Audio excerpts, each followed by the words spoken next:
ህዝቤ ራሱ ላይ መጨከን ከጀመረ ዋላ ደር ብሏል።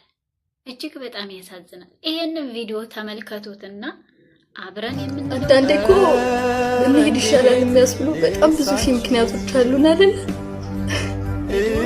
እውነታው እኮ እስቃለሁ።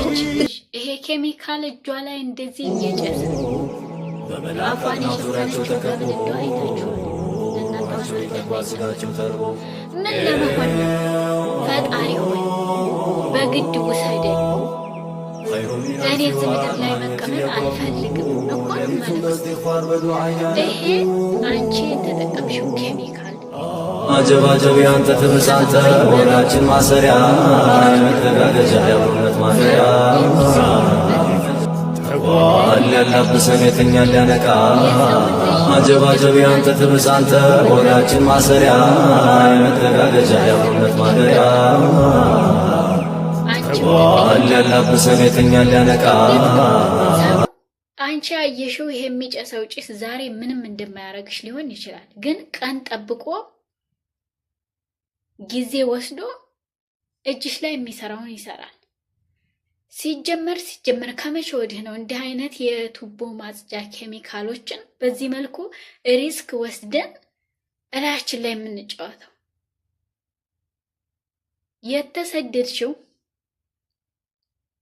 ሰርተሽ የምታመጪው ገንዘብ የተወሰነ ደረጃ ከፍ ሊያረግሽ እንጂ በሽተኛ አርጎ ሊጥልሽ አይደለም። ለዚህማ ምን አለኛ ሀገሬ።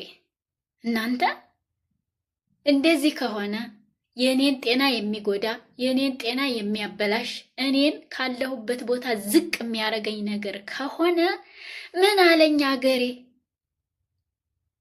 ለተሻለ ነገር እኮ ነው ባህር አቋርጠን ሰማይ ተሻግረን የመጣ ነው።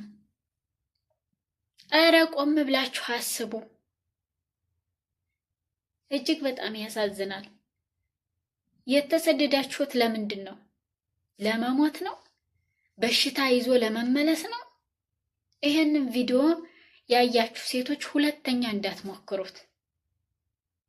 በጤና መኖር የምትፈልጉ ከሆነ እናንተ ባትፈልጉ እንኳን የእናንተ ጤና ሲዛባ የእናንተ ጤና ሲታወክ የሚከፋው ቤተሰብ አለ፣ የሚያዝን ቤተሰብ አለ። ቤተሰቦቻችሁን ማስደሰት ካልቻላችሁ አታሳዝኑ። እነሱ እኮ እዛ ማዶ የሚመለከቱት የሆነ የተሻለ ነገር ይዘሽ ትመጫለሽ ብለው ነው እንጂ የባሰ ነገር በላይሽ ላይ ተጨምሮ ይመጣል ብለው አይጠብቁም። ኤክስፔክታቸው የተሻለ ነገር ይዘሽ እንደምትመጪ ነው። አንቺ ደግሞ የባሰ ነገር ሆነሽ ስትመጪ ተስፋ ቆርጠው ያዝናሉ። ለአንቺ ለነፍስሽ የማትሳሽ ከሆነ ለእናትሽ እዘኝላት። ምን አለበት ጓንት ብትለብሽ? ምን አለበት የተሻለ ነገር ብትሸፋፈኝ? ሰው በገዛ እጁ በሽታ ናልኝ ብሎ ይጣራል። አንቺ ሰርተሽ አንድ ወር ጠብቀሽ የምታመጪው ገንዘብ እጅሽ ላይ የሚጨሰውን ኬሚካል ማሳከም ይችላል?